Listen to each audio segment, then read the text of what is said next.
शादी के बाद पति के साथ संबंध बनाना जीवन की आधी परेशानियां खत्म कर देता है, लेकिन तभी जब संबंध प्रेम वर्ष बनाया गया हो, ना कि जबरदस्ती।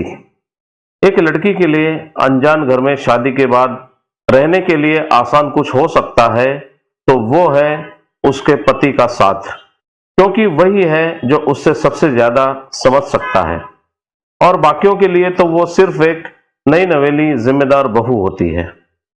सभी दर्शकों को नमस्कार, सभी का हमारे मंच पर स्वागत है।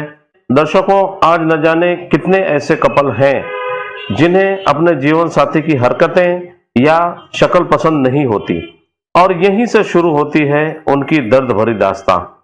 हमेशा लड़की या लड़का गलत नहीं होते, मगर उनकी आदतें और इच्छाएं उन्हें गलत होने पर मजबूर कर देती हैं।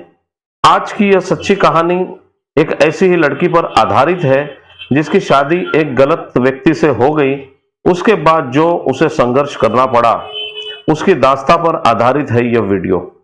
चलिए जानते हैं कि यह लड़की क्या कहती है।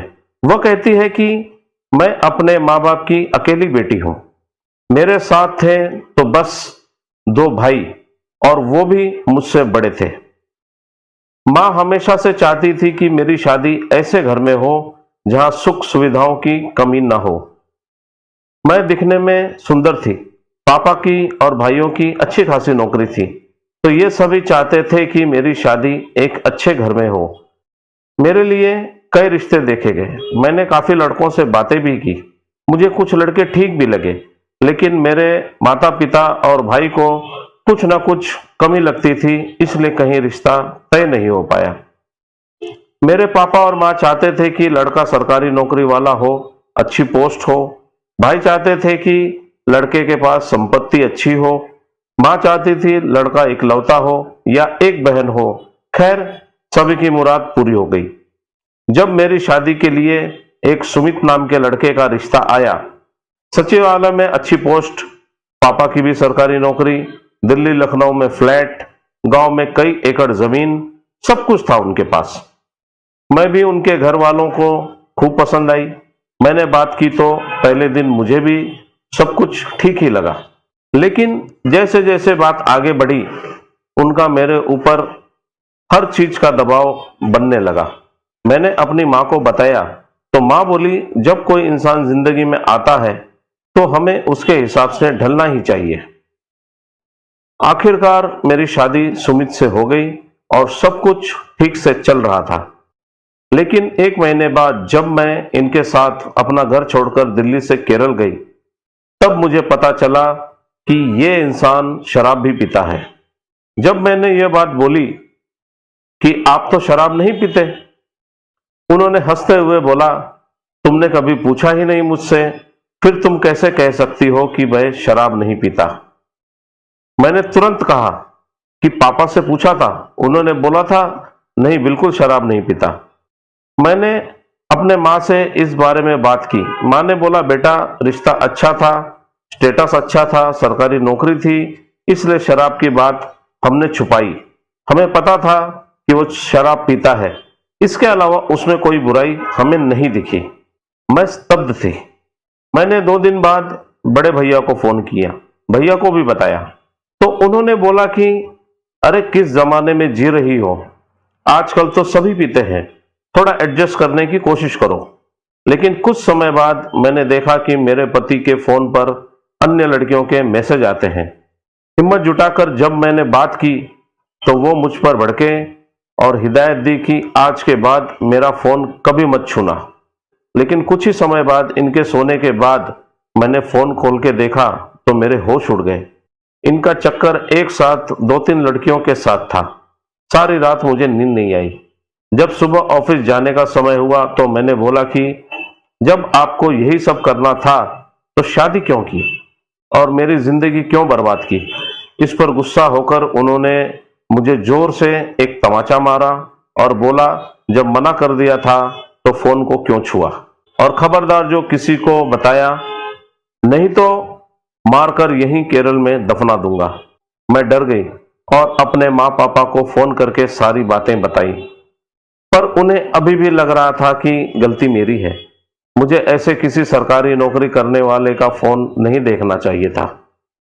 असल में उन्हें मुझसे ज्यादा उस लड़के की सरकारी नौकरी ज्यादा अच्छी लग रही थी। लेकिन यहाँ पर मेरे पापा ने एक गलती कर दी। बेटी की बातों पर यकीन करने के बजाय उन्होंने सीधा मेरे पति को फोन कर दिया और बोला, दामाद जी, अब यह सब लड़की वाला काम छोड़िए, ये सब सही नहीं है। मेरे पति ने बोला, जी बिल्कुल, आपकी बेटी को कुछ गलतफहमी हो गई है, और अच्छे से बात कर मेरे पति ने फोन रख दिया। शाम को घर आए और खाना खाया। जब मैं बेड पर सोने जा रही थी तो मुझे 2 झापड़ मारे और बोला, क्या जरूरत थी अपने बाप को बताने की। मैंने जवाब में बोला, मेरी जिंदगी खराब करने का कोई हक नहीं है आपको। इस पर वो गुस्सा हुआ और बगल में रखी एक स्टील की रॉड से मेरी पिटाई की और इतना मारा कि मेरे कमर, हाथ और पैर, सीने पे गहरे निशान पड़ गए। कुछ देर बाद जब मैं रोती हुई शांत हुई तो जबरदस्ती मेरे साथ शारीरिक संबंध बनाने लगे। दर्द से मैं टूट रही थी, लेकिन उन्हें मजा आ रहा था। पर जब सब कुछ मेरे वश से बाहर हो गया, दर्द असहनीय हो गया, तो मैंने उसे जोर से धक्का दिया और कमरे से बाहर भागी। गेट खोलकर सड़क पर भागती रही। लोग मुझे देख रहे थे। तभी बगल के क्वार्टर में दिल्ली के एक और कपल रहते थे। मैंने उनका दरवाजा खटखटाया। जब तक वो दरवाजा खोलते तब तक लोगों की भीड़ लग चुकी थी। उन्होंने मुझे तुरंत अंदर खींचा और तब मैंने ध्यान दिया कि मेरे शरीर पर सिवाय मंगलसूत्र और हाथ में चूड़ी के अलावा कुछ भी नहीं है, क्योंकि उसने सब कुछ उतार फेंका था। मैं अंदर से आहत हो गई और उन्होंने मुझे कपड़े पहनाए, पानी दिया और मैं बोलने की स्थिति में भी नहीं थी। नींद की दवा खा ली और सो गई। सुबह उठने पर उन्होंने घर पर फोन किया, जिसके बाद मेरे पापा और भाई आए और मुझे वापस लेकर चले आए। मेरी शादी सिर्फ 1 महीने चली। उसके बाद भी मेरे घर वाले इस कोशिश में थे कि हमारे बीच सुलह हो जाए, क्योंकि सरकारी नौकरी और अच्छी प्रॉपर्टी वाले अच्छे रिश्ते जल्दी नहीं मिलते। पर मैंने मना कर दिया और हमारा डिवोर्स हो गया। लेकिन उसके बाद जब मैंने दूसरे लड़कों से शादी करने की बात की तो लोग मुझे एक्सेप्ट करने को तैयार ही नहीं थे, क्योंकि मेरे ऊपर डिवोर्स का टैग लगा था।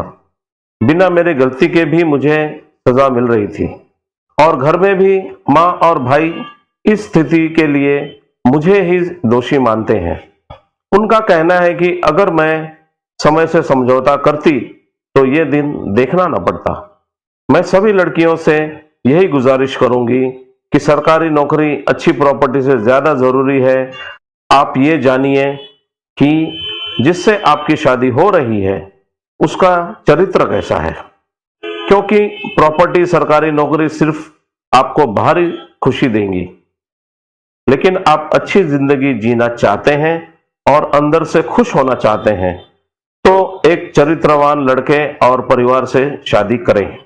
नहीं तो इस दुनिया में एक बार शादी हो जाए तो अपने माँ बाप, भाई भी दुख के समय साथ नहीं देते।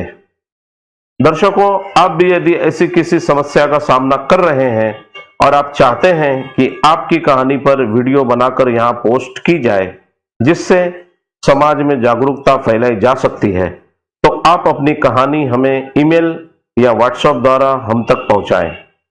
वीडियो आपको कैसी लगी हमें कमेंट में जरूर बताएं, और यदि वीडियो अच्छी लगी हो तो इसे लाइक करें और शेयर करना ना भूलें।